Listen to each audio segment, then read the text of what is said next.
تخيل معايا تكون ولد ضعيف والكل بيستهزأ بيك علشان معدوم المهارة، وفجأة تلاقي مكعب سحري يديلك طاقة أسطورية تبهر بيها الكل وتكسر الدنيا. تخيلت معايا؟ طب ما تصلي على النبي كده علشان نبدأ الحكاية. ده هو شون، واد غلبان وعلى نياته بيحب صاحبته شياو وبيموت فيها. في يوم بقى وهم قاعدين كده في النادي في مرة بيلعبوا لعبة صراحة والدور بيجي على شياو. السؤال في الورقة هو إنها لازم تقول اسم الشخص اللي بتحبه. الكل بقى كان مفكرة تقول الواد ده أو ده، ومحدش معدوم الثقة في نفسه غير بطلنا شون. بيقول هي أكيد عمرها ما هتحب واحد زيي، يلا جهز نفسك يا قلبي علشان ما تزعلش من الصدمة. البنت فعلا بتقول على اللي هي بتحبه، والمفاجأة بيطلع شون هو المقصود. الكل حرفيا اتصدم من الكلام، وبطلنا ذات نفسه كان متنح من الصدمة دي وما قدرش يفتح بقه، اللي هو أنا ما عنديش مشكلة اموت بعد ما سمعت الكلام ده. المهم الواد بيعترف كمان بحبه للبنت، والدنيا معاه ما فيش أحلى من كده. بس وهو مروح 4 من العيال بيمسكوه وبينزلوا ضرب فيه مش رحمينه نهائي. أيوه بيقولوا له إن شاوي يا حبيبي تسون زعيمنا ومش هنسيب كلب زيك يتكلم معاها. الواد عمال ينضرب من كل حتة ومش قادر عليهم، والأوساخ كمان بيتصلوا عليها من تليفونه، بيفتحوا لها كاميرا وبتشوفه وهو بيتعجن قدامها، بيتهان وبينضرب من كل اتجاه، والبنت بتصوت ونفسها حد يلحقه. في الوقت ده بقى شون بيتعصب جامد وبيقول ما بدهاش، بيضرب الشخص اللي ماسكه بالدماغ وبينط في المية علشان يموت نفسه. بيقول لو في الحياة ديت مش عارف احمي نفسي قدام البنت اللي بحبها يبقى ملهاش لازمة الحياة. بيغمض عينه وخلاص كان هيموت، وهوبا بيلمح نور غريب في قاع النهر ده. على طول بيروح ناحية النور وبيلاقي مكعب كده قدامه. اول لما بيلمس المكعب بيحس بطاقة غريبة بتسحبه جواه. الواد بيتنقل في حيز فضائي غريب جدا وبيدخل جوه طاقة المكعب. بعدها بيسمع صوت بيكلمه بيقول له مبروك انت حصلت على المكعب الاسطوري، لو فكرت في اي مكان لمسافة 15 متر هتتنقل فيه من غير ما تتحرك، وغير كده هيكون عندك قدرات تانية كتير هتظهر قدام. شون بقى بيتصدم كده لما بيسمع الكلام ده وبيفكر فعلا في السماء، وبوم بيلاقي نفسه طاير في الهواء، والواد من الخضة بيصوت ولكن بيلاقي نفسه ثابت وما بيقعش ولا حاجة. بيشوف العيال هم عمالين يدوروا عليه في المية وخايفين لا يكون غرق او مات ويوديهم في داهية يعني لما الشرطة تيجي. المهم بيفكر في المدرسة وهوبا بيتنقل جوه الفصل ده. بيكون مستغرب اكتر من القوة اللي عنده ومش فاهم الصوت اللي بيسمعه ده جاي منين. الصوت بيقول له يا عم ما تقلقش انا جاي من جسمك، وهوبا شو بيتوتر بيقول له اطلع مني يا عم انت انا مش طايق نفسي. الصوت في الوقت ده بيقول له اسكت علشان في حد داخل علينا. الواد فعلا بيسكت والحارس بيفتح الباب. خلاص كان داخل، ولكن شون كان استخدم قوته واختفى من المكان في ثانية، والحارس طبعا استغرب ان في مية في المكان. المهم الواد بعدها بيرجع البيت ياخد شاور وبينظف نفسه، وبعدها بيلاقي شياو بترن عليه. بيرد عليها والبنت ما بتبطلش عياط وبتقول له انت كويس يا شون؟ رد عليا انا مش عارفه اتكلم. الواد بيقول لها ايوه انا كويس ما تقلقيش عليا ده انا جامد جدا وعرفت اغفل العيال وقدرت اهرب منهم كمان. شياو بتحمد ربنا انها سمعت صوته وبتقول له انا كنت خايفه عليك قوي وخايفه لا يحصل لك اي حاجه من العيال دول، انا اسفه علشان كل ده حصل بسببي، انا خلاص هبلغ الشرطه باللي حصل معاك. شون في الوقت ده بيهديها وبيقول لها ما تقلقيش من حاجه، دول شويه عيال ما لهمش اي لازمه وخدي بالك بس انت من نفسك. وبعدها قفل الخط بسرعه. وطبعا شون عمل كده علشان مش عاوز شياو تتورط في المشاكل بتاعته، وكمان مش عاوز الحوار يكبر اكتر من كده وحد يعرف يعني بقوه المكعب ده ولا حاجه. المهم في الوقت ده المكعب بيكلمه بيقول له جه الوقت علشان تعرف كل حاجه. بياخده جوه الحيز الفضائي بتاعه وبيقول له شون مبروك يا بطل، انت تم اختيارك علشان تكون ملك العالم، انا هحقق لك كل احلامك وهخليك تكون الاقوى، بس الموضوع هيبقى صعب عليك بقوتك دي ولازم تطور من نفسك اكتر وتتحكم في الطاقه اللي معاك. شون بيقول له تمام وبيساله انت مين وازاي اصلا بتتكلم معايا وازاي عندك كل القوه ديت. الصوت قال له مع الوقت هتعرف كل حاجه، انا عاوزك تصحصح بس وتركز علشان هنخرب الدنيا. بالفعل شون بدا يركز حواسه وقوته ووصل عند البرج ده. بينزل عليه والصوت بيقول له ركز حواسك علشان هتشوف كل اللي حواليك وانت مكانك. فعلا شون بيركز حواسه اكتر وبيشوف حاجات كتيره بعيد، ده حتى بيشوف حاجات ما ينفعش يشوفها صديقي، ولكن بسبب طاقته الضعيفه بيتعب جدا وبيرجع للمجال بتاع المكعب من تاني. بيحاول يستخدم قوته مره تانية ولكن بيغمى عليه من التعب. المكعب بيرجعه لسريره وبيقول له عاش عليك يا بطل، بالرغم من انك اول مره تستخدم قوتك دي الا انك قدرت تتحكم في الجسيمات بشكل مثالي. دلوقتي كل حاجه مع الوقت هتتظبط، بس ناقصك حاجه واحده، ايوه احجار الطاقه لو جبتها هنقدر نزود المستوى وتكون الاقوى في العالم. شون بيقول للمكعب ودي هنجيبها ازاي يعني ومنين؟ وايه الالغاز اللي انت بتتكلم بيها ديت يا عم المكعب؟ المكعب بيقول له بسيطه، اي احجار في العالم ده فيها طاقه، ولكن في احجار تانية مليانه بالطاقه الروحيه ودي اللي هنحتاجها لتطوير المستوى بتاعك. البيت بتاعك ده في 2 من الاحجار ديت، ايه رايك تاخدهم ونكبر طاقتك؟ شون لما بيشوف الاحجار اللي هو يقصدها بيقول له لا يا عم دول بتوع امي وابويا ولو اخدتهم هاكل علقه محترمه. المكعب بيقول له خلاص يا عم لقيتها في الحديقه بتاعت بيتكم تحت الشجره، في حجر كبير مدفون، اطلع هاته يلا. على طول الواد بيسمع الكلام وبياخد الكوريك وبيروح يحفر على علشان يجيب الحجر ده. ما بيكونش عارف مكانه في الاول، بس بيستخدم طاقته بيقدر يحدد المكان. فعلا بيطلع الحجر والمكعب بيقول له عاش عليك، يلا روح في المجال بتاعك بقى علشان نمتص الطاقه. بيحط الحجر فيها فعلا، وهوبا الواد بيحس بشعور غريب جدا في جسمه، مش فاهم ايه اللي بيحصل معاه. بيلاقي نفسه بيطير وقوته الجسديه بتوصل ل 22، وحرفيا الواد ما كانش مصدق. المكعب بعدها بيقول له ده بس حجر مستوى ضعيف، لو لقيت احجار كمان قوتك هتزيد اكتر ومحدش هيقدر يقف قصادك. شون بيقول له يا عم انا مش فارق معايا حد يقف قصادي ولا لا، انا كل اللي عاوزه اقدر احمي حبيبتي مش اكتر. المكعب بيقول له ماله يا عم، ما لازم تكون اقوى علشان تقدر تحميها من اي ظروف. المهم بعدها بقى الواد بيروح للفصل تاني، والشياو اول لما بتشوفه بتزعق له علشان قفل الخط عليها امبارح قبل ما تكمل كلامها. شون طبعا بيعتذر لها والدنيا بتبقى تمام، بس فجأة وهم قاعدين سون وعصابته بيدخلوا على الفصل علشان بيدوروا عليه. ايوه بيضربوا الراجل ده وبيوقعوه وبيسألوه على مكان سون. الواد طبعا كان عامل الكتاب كده قدامه على امل انهم ما يشوفوهوش، ولكن الواد ده بيلمحه وبيروح عليه علشان يضربه تاني. بس شياو بتقف تدافع عنه وبتطلب منهم يسيبوهم في حالهم ويبعدوا عن سون، بس سون ما بيسمعش كلامها ولا بيعبرها، وبيقول لها ازاي تحبي الواد الجبان ده، انت اكيد ما قصدتش الكلام امبارح. وقتها شياو بتتعصب منه وبتقول له لا شون مش جبان ولا حاجه، وانا كمان ما غلطتش امبارح لما قلت اللي انا بحبه. سون بقى لسه يتعصب وهوبا شون دخل في الكلام، بيعتذر لشياو علشان سابها تزعل تاني وبيقول لها خلاص ما تقلقيش انا هتعامل معاهم. سون بيقول له مين سمح لك تتكلم وانا موجود، يلا انت شكلك عاوز تاكل علقه تاني. لسه هيضربه هوبا شون بيستخدم قوته وبيضغط على دراعه، بيقول له في الفصل مش عاوزين جلبه كتير علشان ما تزعلش مني. سون بيستغرب من القوه اللي عنده في ايده وبيقول له تمام الساعه 5 في ملعب السله هستناك هناك، لو مش عاوز شياو تتدخل في المواضيع بتاعتنا تعال هناك. شون بيقول له تمام، وبعدها الواد بيمشي. شياو بقى بتساله هو كان بيقول لك ايه، الواد بيقول لها مفيش كله هيبقى تمام يا باشا ما تقلقيش انت بس من حاجه. بعدها بقى وعند سون الواد كان قاعد في المكان ده ومتعصب جدا، وده لانه حس بطاقه شون لما مسك دراعه، ولازم يحط كل الاحتمالات ويجهز جيشه النهارده والا هيخسر في القتال. المهم الساعه 5 فعلا شون بيوصل على ملعب السله، وبيكون في شويه قاعدين كده بيلعبوا هناك، والواضح انهم تبع سون. وشون بيقول لهم فين زعيمكم، يلا اندهوا له بسرعه. الواد ده بيضحك عليه كده وبيقول له وعاوز زعيمنا ليه ان شاء الله علشان تنط في الميه زي امبارح وتهرب زي الجبان، عامه هو قدامك اهو يلا ورينا هتعمل ايه. سون فعلا بيكون موجود وبيقول للعيال اللي معاه ينزلوا ويقفلوا الباب علشان ما حدش يدخل عليهم. بعدها بيقول للكل يجهز وبينزل علشان يضرب شون ويعلمه الادب. في الوقت ده بقى شون كان سأل المكعب عن طاقه العيال ديت، وقال له انهم كلهم ضعاف وعلى واحد فيهم بس طاقته 8، بس لو قتلتهم كلهم مع بعض فرصه الفوز بتاعتك 20% بس. وقتها شون بيقول له تمام وبيفهم الكلام. بيبص لسون بعدها كده وبيعصبه وبيقول له ما كنتش عارف انك جبان قوي كده ولامم لي الناس حواليك علشان خايف مني، انا رحمتك النهارده في الفصل وما رضيتش اكسر دماغك، ولو شايف نفسك جامد يلا تعالى لي راجل لراجل وانا هدغدغك. سون بيعرف ان هو بيلعب مع حرب نفسيه ولسه هيرد عليه، راح واحد من اقوى الناس في العيال داخل عليه بيقول له الزعيم بتاعنا انت ما تستاهلش تتكلم معاه، انا لوحدي كفيل بيك وهخلص عليك. شون في الوقت ده بيقول له تمام وبيسال النظام على طاقته، بيعرف انها 8 وده يعتبر اقوى شخص في المكان، وعلشان كده شون بيفرح وبيقول له تمام. الكل واقف وراه بيشجع الواد، والقتال فعلا بيبدا ما بين الاثنين. في نفس الوقت ده بقى شياو كانت قاعده في الفصل بترن على شون ولكن تليفونه غير متاح، بتحس ان في حاجه غلط بتحصل معاه وبتكون قلقانه جدا وخايفه لا يحصل له حاجه. ولكن تخيل ان شون بعد ما اخد قوه المكعب هيحصل له حاجه يا صديقي. لا والله الواد بيفادي هجمات العجل ده بكل سهوله وبيظبط الاداء. العجل بيتعب من كتر الضربات اللي على الفاضي وبيحاول بعدها يضربه بالرجل علشان يخلص عليه، ولكن شون بيمسكه من رجله وهي واحده بس في وشه وبتنهي الموضوع. بعدها بيلفوا كده وهوبا بيحدفوا في الجدار خسران. الكل طبعا كان بيتفرج عليه ومش مصدقين ان شون بقى عنده كل القوه ديت. بعدها الواد بيبص عليهم كده وبيقول لهم اللي بعده يا هناه يا سعده. الكل طبعا كان خايف وقلقان لان اللي هزم شون ده يعتبر اقوى واحد فيهم، وعلشان كده شون بيضحك عليه ويستهزأ وبيكرروا في الهجوم عليه كلهم مره واحده. المكعب بيعرف شون ان فرصه فوزه دلوقتي بقت 30 ولازم ياخد باله اكتر علشان ما ينضربش.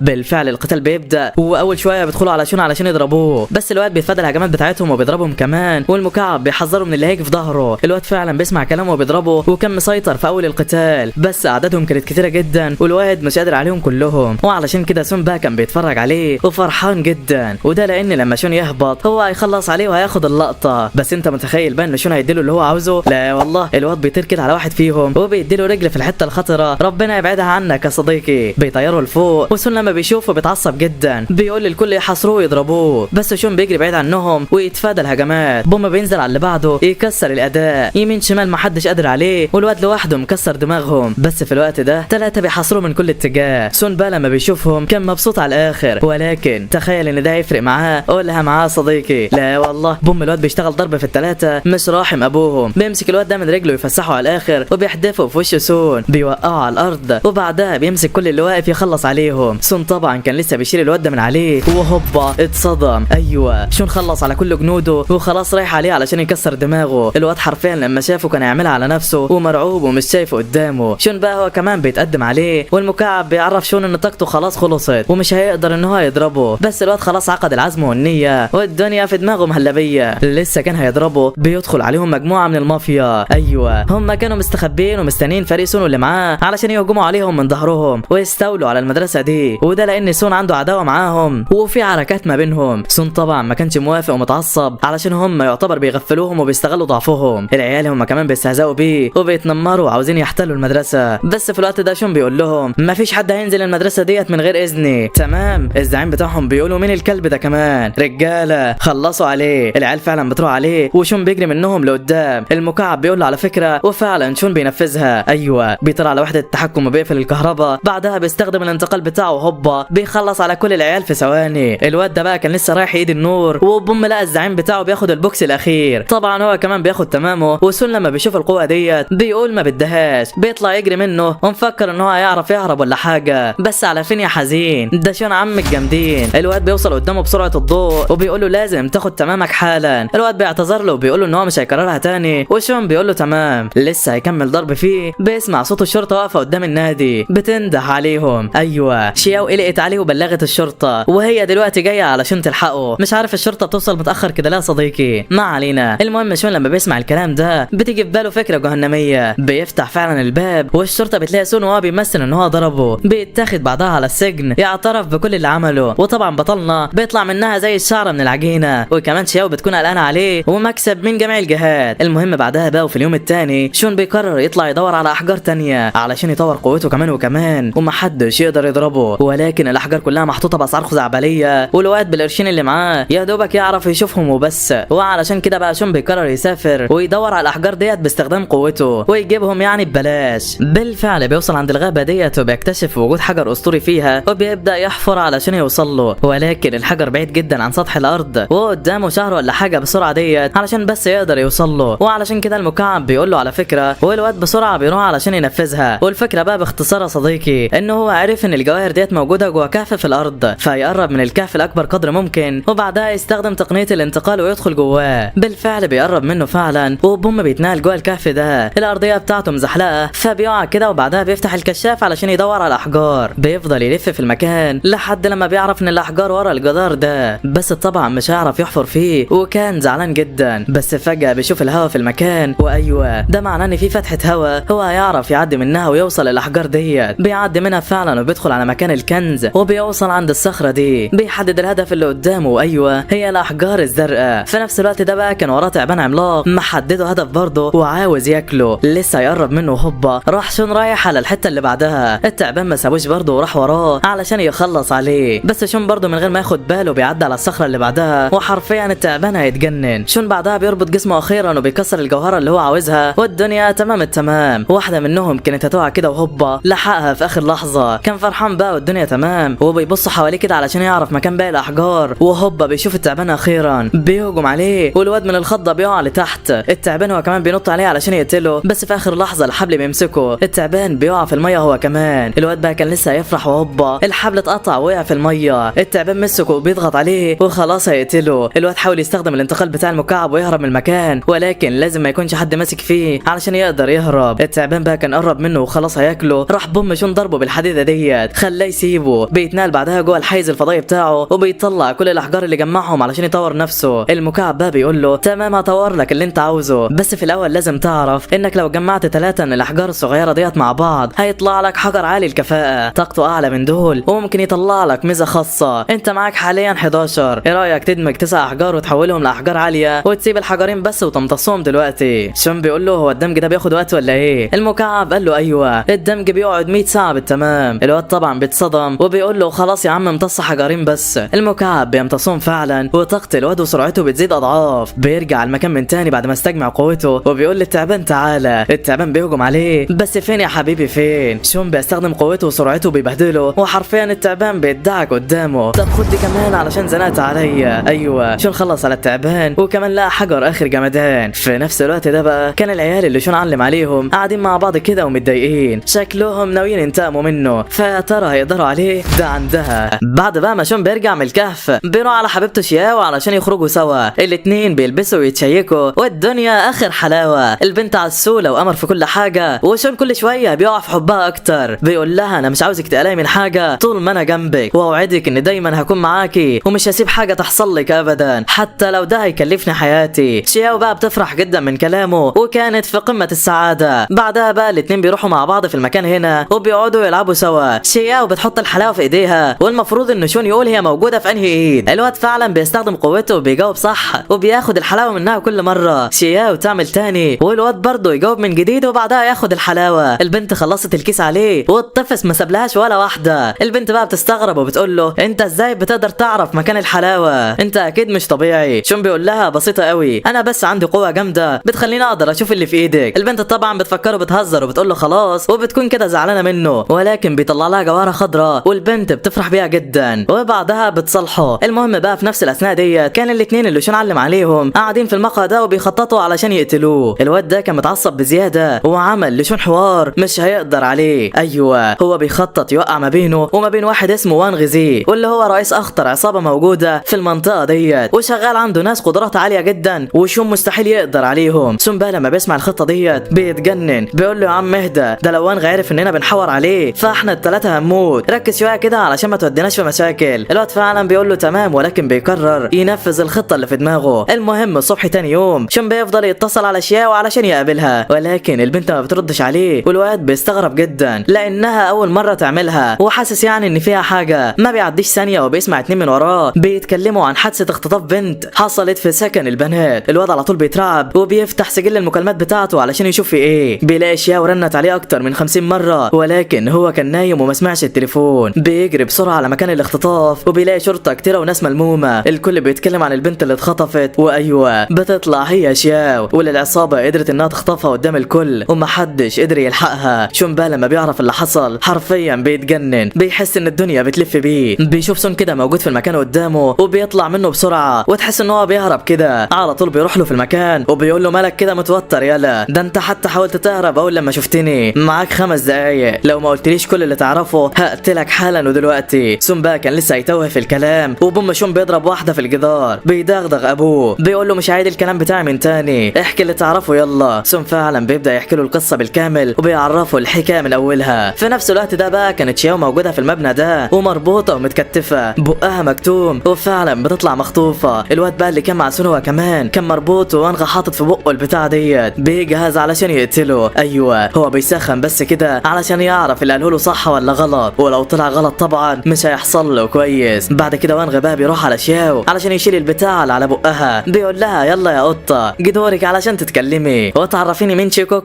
وانت علاقتك بيه ايه والا هعمل فيكي زي ما عملت في اللي قبلك. شياو بتقول انها ما تعرفش حاجه وما تعرفش مين اللي اسمه شيكوك ده. الواد بقى لما بيسمعها بيتعصب جامد وبيزعق لها وبيرفع ايده علشان يضربها. كان خلاص هيضربها ولكن العجوز ده بيوقفه، بيقول له بلاش تاذيها دلوقتي علشان شيكوك ممكن يهجم علينا في اي لحظه ولو لقاها متعوره ممكن يغضب وما نعرفش نسيطر عليه. الواد فعلا بيسمع كلام العجوز وبيسيب البنت في حالها. العجوز بقى هو كمان بيقفل بقها من تاني وما حدش فاهم اي حاجه. في نفس الوقت ده بقى سون كان بيحكي اللي حصل مع شياو وليه وانغ خطفها من الاساس. فالواد ابو شعر احمر ده كان عارف ان وانغ في واحد ضربه زمان بطلقه في صوابعه قطعت له 2 منهم. الواد ده بقى كان اسمه شيكوك ووانغ فضل يدور عليه ليل نهار ولكنه ما قدرش يلاقيه، وعلشان كده الواد ابو شعر احمر ده راح عليه وقال له ان شياو هي البنت اللي شيكوك لحقها من زمان واكيد يعني هو بيهتم بيها وهيجي لو انت قدرت تخطفها، وعلشان كده شياو اتخطفت منه ووانغ اخده معاها هو كمان. انا بقى لما عرفت بالخطه بتاعته ما وافقتش عليها، قلت له انا ماليش دعوه بيهم يا عم، ولكن هو صمم يوقع نفسه في مشاكل وزمانه بيتعجن دلوقتي. شون بقى لما بيسمع الكلام بيقول له تمام وبيعرف ان شياو ضحيه الالاعيب الكلاب دول وبيساله عن المكان اللي هي فيه. شون بقى بيقول له عليه بس بيعرفه ان المكان ده فيه وحوش خطيره جدا وهو مستحيل يقدر عليهم. شون بيقول له تمام مالكش دعوه انت، وخلاص كان رايح عليهم. الواد بيند عليه من تاني وبيحاول يوقفه علشان ما يتقتلش، ولكن تخيل ان شون هيسيب حبيبته مع الكلاب دول؟ لا والله. الواد بيروح عند المبنى فعلا والمكعب بيعرفه ان شياو موجوده فيه وده من خلال القلاده اللي شون كان عطاها لها امبارح. المهم وانغ هو كمان بيلاحظ شون وهو داخل داخل وبيقول للرجاله يرحبوا بيه، وفعلا الواد ده بيتحمس جدا وشكله هيدغدغ الدنيا. في نفس الوقت ده كان شون بيسأل المكعب عن الوقت اللي فاضل على الاحجار العاليه، والمكعب بيقول انه فاضل 5 دقايق بس، ولو شون قدر ينجو فيهم قوته هتعلى كمان وهيكسر الدنيا. المهم الواد بيدخل الدور الاول وبيروح على البوابه ديت علشان يفتحها ويعدي على الدور اللي بعده، ولكن بيطلع له شخص معضل كده وبيقول له على فين يا حزين؟ البوابه ديت مش هتتفتح من غير اذني، وانت طبعا مش هتتحرك ولا تطلع درجه من هنا من غير ما اقول لك. شون طبعا لما بيسمعه بيتعصب وبيقول له انت مين وعاوز ايه؟ وليه اصلا خاطفين حبيبتي من الاساس؟ الواد ده بيقول له بسيطه قوي، علشان الزعيم بتاعنا عاوز كده، ودلوقتي انت مش هتطلع خطوه من مكانك، فامشي احسن لك علشان ما تاكلش فيها. شون بقى لما بيسمع كلامه بيتعصب جدا وبيسال المكعب عن طاقه العجل ده، بيعرف انها 52 وكده هي اعلى منه دلوقتي، وخصوصا ان هو لسه طاقته 50 بس. في نفس الوقت ده بقى كان وانغ دخل على الشو وهي قاعده في الاوضه وشغل لها التلفزيون على الدور الاول، قال لها اتفرجي معايا وتعالي نشوف حبيبك هيقدر يوصل لفين. البنت فعلا لما بتشوف شون بتتصدم من اللي بيعمله وبتكون خايفه عليه جدا. نرجع بقى للقتال بتاعنا واللي بيكون بدا ما بين شون والبغل ده. الواد قوته العضليه ومهاراته لا تكاد توصف، وشون بقوته ديت صعبه ومستحيل يقدر يخلص عليه، وعلشان كده الواد بيفضل يتلقى الهجمات في الاول ويتابع حركاته علشان يلاقي نقطه الضعف اللي هو عاوزها. ايوه بيلاقيها فعلا وبيستغل اندفاعه، بوم بيديله واحده تكسر دماغه. الواد طبعا بيتصدم وبيفكرها بالحظ وبيهجم على شون تاني بكل غباء. شون بقى بيتفادى الهجمات وبينرفز فيه، والواد خلاص ما عادش شايف قدامه، كان عاوز يخلص عليه بس تخيل ان هو يقدر يعملها. لا والله الواد بيستخدم قوته بسرعه جدا وهوبا بيطلع شاكوش من الهواء وبيديله على دماغه. الواد طبعا ما بيقدرش يستحمل الضربه وبيغمى عليه، وشون طبعا بياخد المفتاح منه وبيعدي على اللي بعده، بيطلع على السلم بكل شجاعه، بس بيقابله خنجر طاير كده من قدامه وواحد بيظهر من العدم بيديله ضربه بتوقعه، وبيقول له انا مش عارف انت هزمت اللي قبل ازاي بطاقتك الضعيفه ديت، بس عموما انت لازم تموت قدام الكاميرا، تعال فوق يلا انا مستنيك. شون طبعا بيتصدم من قوه الواد اللي قدامه وبيسال المكعب عليها، بيعرف ان قدراته وصلت ل 75 وشون بقوته ديت مستحيل يقدر يقتله، بس الواد بيشجع نفسه علشان حبيبته شياو وبيقرر برضه ان هو يواجهه. بالفعل بيروح على الدور اللي بعده والواد كان مستخبي كده وبيستخدم قدراته الاسطوريه، فهو من الاساس من عيله نينجا وبيعرف يخفي وجوده علشان ما يتكشفش.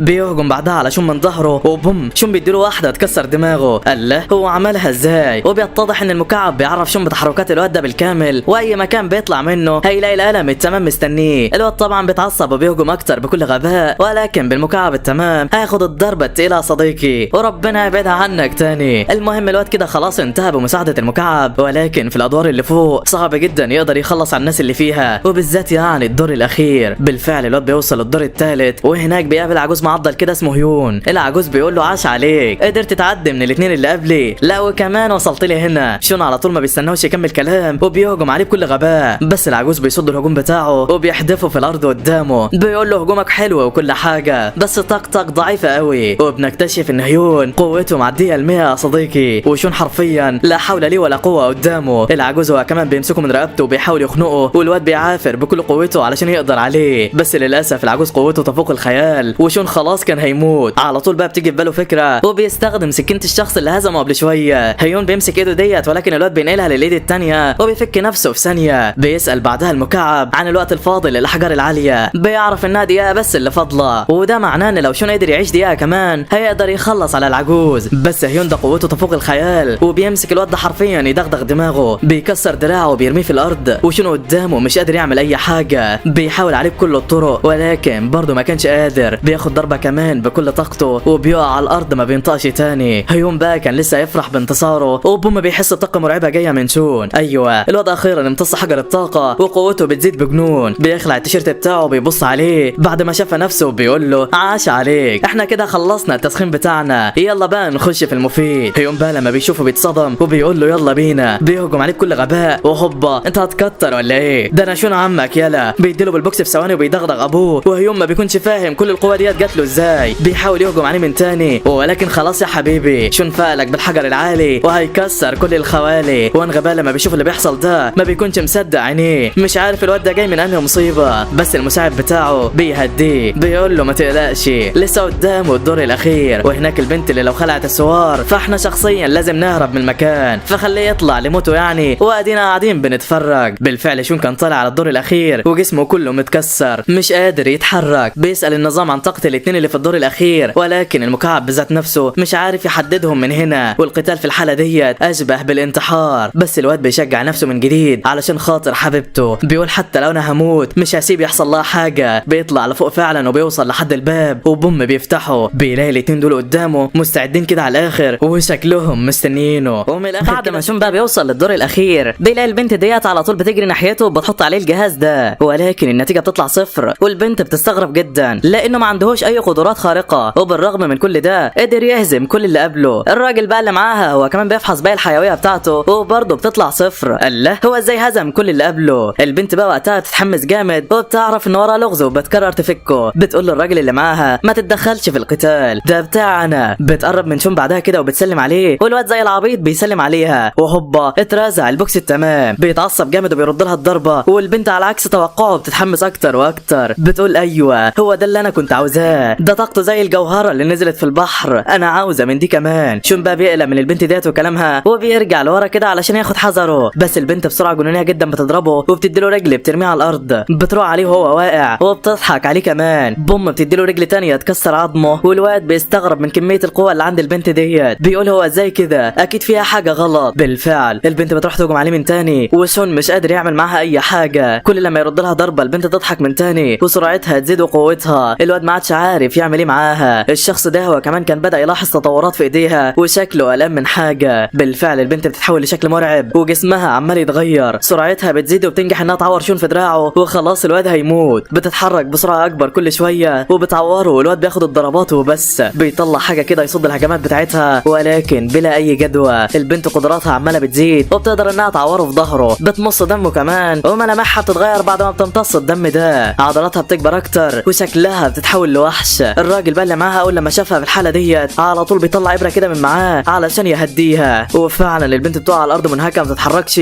والشخص ده كمان بيجري ناحيتها بيبدل مكان الابره علشان تهدى كمان. وعمنا شون بقى كان واقف مستغرب من اللي بيحصل، مش فاهم اي حاجه. بيقول قبل ما يفوق من جديد انا همسك قلبين الطوب دول واكسرهم على دماغهم. كان لسه رايح يجيبهم وهوبا الراجل ده ضربه بسحر الرياح. الله، هو انتم ايه حالكم بالظبط؟ الراجل ما بيسيبهوش يتكلم وبيضرب ضربه تانية، ولكن شون برضه بيتفاداها. وقتها الراجل بيعرف ان الواد ده خطير ولازم ياخد حذره وهو بيقتله، بس البنت صاحبته كانت في نص العلاج والراجل محتار يعمل ايه ولا ايه. بيقرر يسيب شون ويروح يعالج البنت ويعمل هدنه معاه ويسيبه يعدي للدور اللي بعده. بس انت بقى متخيل ان الخنزير شون هيسيب الفرصه دي تضيع من ايده؟ لا والله. الواد بقى بيقول له وانا ايه اللي يضمن لي ان لما اطلع الدور اللي بعده تسيبني في حالي وما تهجمش عليا تاني؟ انا هكسرك وانت بتعالج البنت دلوقتي. الراجل بيقول له بص يا عم، دي حاجه كده زي مساق الدم بتخليني اوعدك ان عمري ما هقتلك تاني وهنفضل حلفاء ومش هاذيك ابدا. تمام يا عم شون. الواد اصلا كان بيصور كل اللي قاله وقال له لو عملت اي حاجه هفضحك وهخليك عبره للناس. الراجل طبعا بيتصدم من الواد ده وخبسته، ولكن بيقول له تمام. في نفس الاثناء ديت بقى كان غزي واللي معاه شافوا شون بعد ما عدى الطابق الاخير كمان، مش مصدقين اللي حصل. وبيظهر معاهم شخص جديد كده وغامض وشكله مش ناوي شون على خير. بيقول لهم ده خلص على كل القتله بتوعكم، شكل الواد ده هيقدر يسليني. وبيتحمس جدا. غزي بقى بعد ما بيعرف اللي شون عمله بيتعصب جامد وبيقلب الترابيزه. بيقول ده حته عيل تعبان وعمل كل ده، امال لو شيكوكا بقى كان وصل كان ايه اللي هيحصل؟ انا لازم اتصرف حالا. في نفس هذه الاثناء بقى كان الراجل ده بيتصل على بنت تانية من الفريق علشان يعرفها بحاله اختها. لسه هيكلمها وهوبا بيسمع صوت لغوشه في الارسال. ايوه، واحد هاجم على البنت ديت وقعها على الارض وبيمسك السماعه بعدها كده وبيبص لها وشكله خطير جدا، واعتقد يعني ان ده هو شيكوكا يا صديقي. المهم بقى ترى ايه اللي هيحصل في الحلقات الجديده وايه اللي شون هيقدر يعمله؟ استنونا في جزء جديد من حكايه شون، ويلا يا عم سلام سلام سلام.